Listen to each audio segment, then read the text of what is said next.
Kataganang Buhay, Disyembre 2025.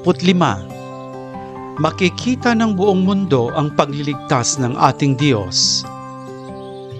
Noong ipinatapon ng bayan ng Israel sa Babylonia, nawala sa kanila ang lahat, kanilang lupain, ang kanilang hari, ang kanilang templo, at sa makatuwid, ang kakayahang sumamba sa kanilang Diyos na naglabas sa kanila sa Ehipto. Ngunit pagkatapos ang tinig ng isang propeta ay nagbigay ng isang nakakagulat na pahayag, oras na para bumalik sa kanilang tahanan. Muli, mamamagitan ng Diyos ng may kapangyarihan at aakayin ang mga Israelita sa disyerto patungong Jerusalem at masasaksihan ng lahat ng tao sa mundo ang kamanghamanghang pangyayaring ito. Makikita ng buong mundo ang pagliligtas ng ating Diyos. Maging sa kasalukuyan, ang balita'y nakakabahala.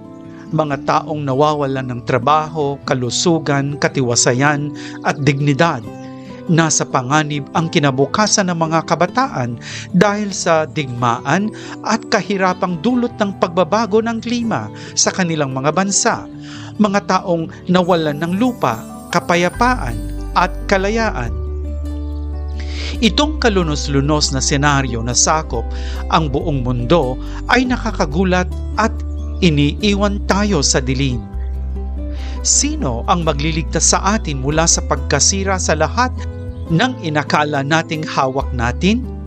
Tila walang batayan ang pag-asa, gayunpaman ang mensahe ng propeta ay para rin sa atin. Makikita ng buong mundo ang pagliligtas ng ating Diyos. Inihahayag ng salita ng Diyos ang kanyang pagkilos sa ating personal at pangkalahatang kasaysayan. At inaanyayahan tayong buksan ang ating mga mata sa mga tanda ng kanyang plano ng kaligtasan. Sa katunayan, kumikilos na ito sa iba't ibang paraan.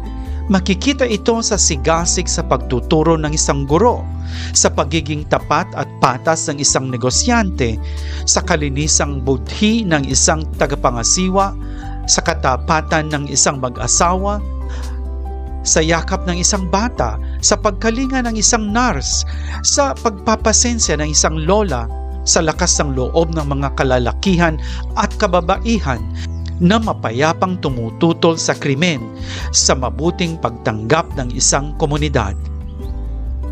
Makikita ng buong mundo ang pagliligtas ng ating Diyos. Papalapit na ang Pasko, ihahayag muli ang matiyaga at maaawaing presensya ng Diyos sa kasaysayan ng tao, sa kalugod-lugod na kawalang sala ng sanggol na si Jesus. Mapatotohanan natin ito sa pamamagitan ng ating mga desisyon na maaaring salungat sa marami sa mga kasalukuyang kalakaran sa lipunan. Sa isang mundong tila paralisado ng materialismo at pagkamakasarili at kung saan ang alitan at ang batas ng mga pinakamalakas at walang prinsipyong tao ang nananaig, ang sagot ay pagmamahal sa kapwa. Ito ang gamot na makakapagpagaling dito.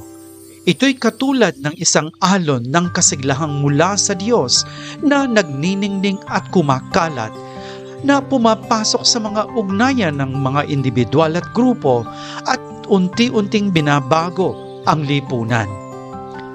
Katulad ng bayan ng Israel na nagsimula ng kanilang paglalakbay sa isang takdang panahon, ito ang panahon kung saan maaari rin tayong gumawa ng isang mahalagang hakbang upang iabot ang kamay sa mga nangangailangan ng kalinga at presensya.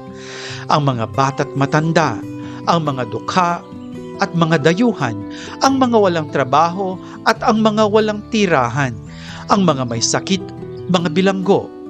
Dapat tayong sumaksi sa banayad ngunit malakas na presensya ng pag-ibig ng Diyos sa ating piling.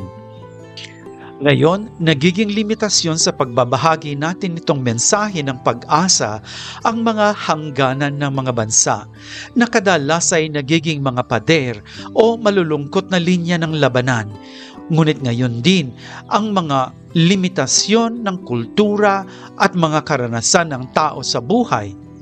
Bukod pa rito, maaaring magmula sa mga digital na komunidad na kadalasang binubuo ng mga kabataan ang isang epektibong kontribusyon sa pagdaig sa karahasan, kalungkutan at pagwawalang bahala sa mga nasa laylayan ng lipunan. Tulad ng isinulat ng makatang taga-Congo na si Henry Bokulu, o pag-asang mula sa Diyos, masdan ang desperadong hikbi ng hangin kung saan nakaukit ang mga unang pangungusap ng pinakamagandang tula ng pag-ibig.